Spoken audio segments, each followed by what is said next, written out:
Jan Suraaj party ने बिहार विधानसभा चुनाव को लेकर प्रत्याशियों की दूसरी लिस्ट जारी की है, जिसमें जनसुराज ने मुंगेर के तारापुर विधानसभा से एक नया चेहरे को मैदान में उतारा है। मुंगेर जिले के 164 तारापुर विधानसभा से इस बार पार्टी ने डॉक्टर संतोष कुमार सिंह को प्रत्याशी घोषित किया है। डॉक्टर संतोष एक ऐसे चिकित्सक हैं जिन्होंने पिछले 13 वर्षों से समाज की सेवा कर लोगों के दिलों में अपनी खास पहचान बनाई है। दरअसल तारापुर प्रखंड में जनरल फिजिशियन डॉक्टर के रूप में पहचान बना चुके डॉक्टर संतोष कुमार सिंह को जनसुराज ने टिकट देकर चुनावी मैदान में भेज दिया है। डॉक्टर संतोष न सिर्फ एक डॉक्टर हैं बल्कि समाज सेवी के रूप में भी जाने जाते हैं। आपको बता दें, MBBS और डबल MD की डिग्री रखने वाले डॉक्टर संतोष पिछले 13 सालों से अपने निजी अस्पताल में लोगों का इलाज कर रहे हैं। राजनीति में आने से पहले से उनका उद्देश्य सेवा रहा है, चाहे वह मरीजों के लिए हो या समाज के गरीब तबकों के लिए। साधारण परिवार से आने वाले डॉक्टर संतोष हैं। संतोष के पिता रेलवे में कार्यरत थे और माता गृहिणी हैं। अपने पिता के सादगी और मां के संस्कारों से प्रेरित होकर उन्होंने अपनी मेहनत से समाज में नाम और सम्मान दोनों कमाए और जनसुराज पार्टी ने उन्हें तारापुर से प्रत्याशी बनाकर एक ऐसा संदेश दिया कि राजनीति अब सिर्फ सत्ता की नहीं बल्कि समाज सेवा की राह भी बन सकती है। अब देखना ये होगा कि डॉक्टर संतोष कुमार सिंह अपनी सेवा भावना को वोट में कितना बदल पाते हैं। वहीं तारापुर विधानसभा में डॉक्टर संतोष कुमार के टिकट का ऐलान होते ही उनके समर्थक फूल माला पहनाकर उनका स्वागत करने लगे। क्या खूबी है जो जनता के बीच में तो डेली हम बैठते हैं। जनता तो मेरा सेवा देख रही है 5 साल से। तो जनता को लगा कि भाई जब डॉक्टर साहब इतना साफ सुथरा प्रैक्टिस करते हैं, जब भी मजबूरी में पेशेंट आता है तो हम अपने आर्थिक रूप से भी मदद करते हैं उसको।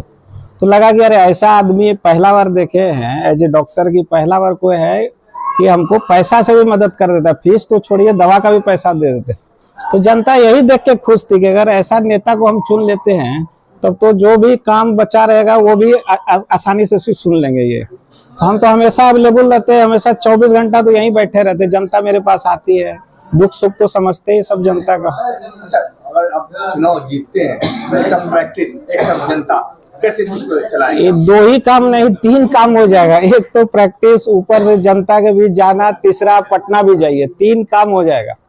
तो देखिए हम लोग क्या ना 24 घंटा खटने वाले आदमी हैं। हम लोग को एक जिम्मेवारी पहले सोच लिए थे तभी इसमें उतरे थे। जब सोच लिए कि इसको कैसे करना है तभी इसमें उतरे। अब जो मेरा प्लान है आगे वैसे ही फिर करेंगे। डॉक्टर से राजनीति में देखिए ये पहली बार कोई पार्टी है जो इस तरह से कैंडिडेट को चुन रहा है कि एक डॉक्टर को, एक वकील को, एक इंजीनियर को, एक पढ़े लिखे आदमी को टिकट। अदरवाइज हम लोग तो पॉलिटिक्स में आना भी नहीं चाह रहे थे, आते भी नहीं। अगर जनसुराज नहीं आती तो शायद हम लोग इस लेवल पे पहुंचते कहाँ के हम लोग को टिकट मिल पाए। अभी तो सब परिवारवाद में ही फंसा हुआ है पार्टी, उससे निकलेगी तब ना किसी को अच्छा समाज में आदमी को चुन के टिकट देगा। ये विधानसभा हॉट सीट है, तारापुर हमेशा हॉट सीट ही रहा है। डिप्टी CM दावेदारी, उसके बीच आप कहा। देखिए हमको उम्मीद भी नहीं थी कि हो सकता है टिकट मिले कि नहीं मिले। हम लोग 3 दिन से अभी यही चल रहा था, पता नहीं किसको मिल जाए नहीं मिल जाए। लेकिन प्रशांत जी जब हम पे भरोसा जताए हैं तो कुछ देख के ही जताए होंगे। और हॉट सीट का देखिए बात नहीं है, हॉट सीट का पब्लिक तो उसी को चाहती है जो उसका काम करे, जो उसके बीच रहे। केवल वादा करके केवल हॉट सीट बनाना ही थोड़ी होता है। एक तरफ सम्राट चौधरी, दूसरी तरफ आप, अरे सब आदमी है ना भाई। देखिए सम्राट जी भी बहुत बड़े लोग हैं, तो अरे हम लोग भी तो स्टार्ट तो ऐसे ही नहीं होता है। जब आप राजनीति में आइएगा तो हो सकता है आपके सामने कोई दिग्गज ही आ जाए, तो उसमें आप अपना काम कीजिए, वो अपना काम करेंगे। देखिए जीत जनता का हाथ में है, मेरे हाथ में थोड़ी है। जनता का देख लीजिएगा रिएक्शन, पता चल जाएगा कि भाई क्या रिएक्शन है। जीत तो जनता दिलाएगी, थोड़ी हम दिला पाएंगे।